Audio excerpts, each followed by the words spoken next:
歡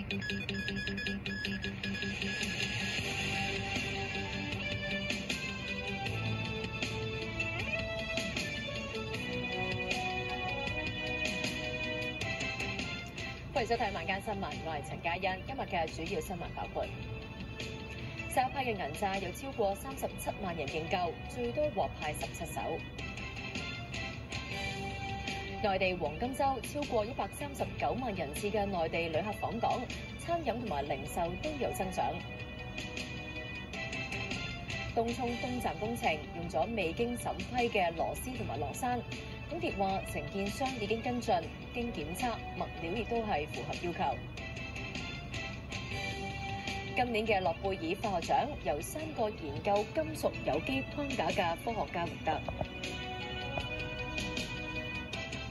詳細嘅新聞內容，政府今年發行嘅550億銀色債券，申請者最多獲派17手。